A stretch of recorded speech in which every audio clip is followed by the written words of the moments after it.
حضرت آدم علیہ السلام کی زمین پر زندگی۔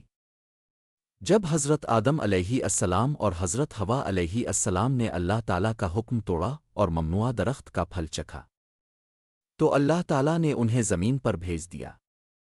ہم نے کہا، اترو تم سب یہاں سے، اب جب میری طرف سے تمہارے پاس ہدایت آئے تو جو میری ہدایت کی پیروی کرے گا اس کے لیے نہ کوئی خوف ہوگا نہ وہ غمگین ہوں گے۔ زمین پر اترنے کے بعد کی ابتدائی زندگی۔ حضرت آدم علیہ السلام کو زمین پر اترتے ہی ایک نئی دنیا کا سامنا ہوا۔ نہ کوئی گھر تھا، نہ زاد راہ، نہ کوئی سہولت، نہ ہی ایک دوسرے کے قریب تھے۔ بعض روایات کے مطابق حضرت آدم سری لنکا، موجودہ سری لنکا کا علاقہ، اور حضرت حوا جدہ، موجودہ سعودی عرب، میں اترے۔ دونوں نے سالوں کی تلاش کے بعد میدان عرفات میں ایک دوسرے کو پایا۔ اسی لیے اس جگہ کو عرفات کہا جاتا ہے، یعنی پہچان کی جگہ، پہلا گھر اور عبادت کا مقام۔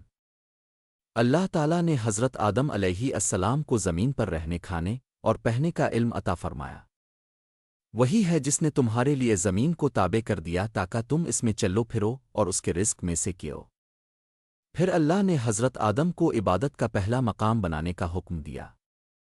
بے شک سب سے پہلا گھر جو لوگوں کے لیے بنایا گیا وہی ہے جو مکہ میں ہے، بابرکت اور تمام جہانوں کے لیے ہدایت ہے۔ حضرت آدم علیہ السلام نے کعبہ کی بنیادیں رکھیں، جسے وقت کے ساتھ حضرت ابراہیم علیہ السلام نے دوبارہ تعمیر کیا۔ زمین پر محنت، مشقت اور جدوجہد۔ زمین پر نہ جنت کی نعمتیں تھیں نہ ہی سکون، اب محنت مشقت کا وقت تھا۔ اللہ تعالیٰ نے فرمایا، تمہیں زمین میں ایک مقررہ وقت تک جینا ہے، وہاں رہنا ہے اور وہیں سے نکلنا ہے۔ حضرت آدم نے کھیتی باڑی سیکھنا شروع کی، لباس کے لیے جانور پالے اور زندگی کے اصول سیکھے۔ حضرت حوا علیہ السلام کا ساتھ۔ حضرت حوا علیہ السلام حضرت آدم کے ساتھ تھیں، ایک بیوی، ماں اور زمین پر پہلی عورت کی حیثیت سے۔ انہوں نے آدم کی مدد کی، بچوں کی پرورش کی اور گھر کو آباد کیا۔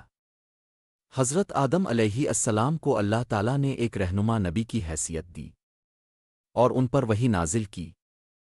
آدم علیہ السلام کو وحی اور نبوت کا آغاز۔ پھر آدم نے اپنے رب سے کچھ کلمات سیکھے اور اللہ نے اس کی توبہ قبول کی۔ بے شک وہی توبہ قبول کرنے والا، رحم کرنے والا ہے۔ یہ کلمات وہی تھے جو حضرت محمد نے بھی امت کو سکھائے۔ ربنا ظلمنا انفسنا وان لم تغفر لنا وترحمنا لنکونن من الخاسرین، یعنی اے ہمارے رب، ہم نے اپنی جانوں پر ظلم کیا، اگر تو ہمیں معاف نہ کرے اور رحم نہ کرے تو ہم نقصان اٹھانے والوں میں ہوں گے۔ اسلام کا آغاز، وہی تعلیم اور توحید کی تبلیغ۔ حضرت آدم علیہ السلام کو وحی کے ذریعے نماز، وضو اور اللہ کا ذکر سکھایا گیا۔ اب وہ زمین پر انسانوں کو اللہ کی طرف بلانے والے پہلے نبی بنے۔ حضرت آدم کی نبوت۔ 50,000 سال پہلے اللہ نے حضرت آدم کو نبی بنایا اور ان پر صحیفہ نازل کیا۔ خلاصہ، زمین پر زندگی آسان نہیں تھی مگر اللہ کی رہنمائی ہمیشہ ساتھ رہی۔ حضرت آدم علیہ السلام نے محنت، صبر اور توبہ سے زندگی کو بہتر بنایا۔ وہی عبادت اور علم ہی انسان کی فلاح کا راستہ ہے۔ امید کرتا ہوں آپ کو یہ ویڈیو پسند آئی ہوگی۔ مزید اس طرح کی ویڈیوز دیکھنے کے لیے ہمارا چینل کو سبسکرائب کرنا نہ بھولیں۔ جزاک اللہ خیر۔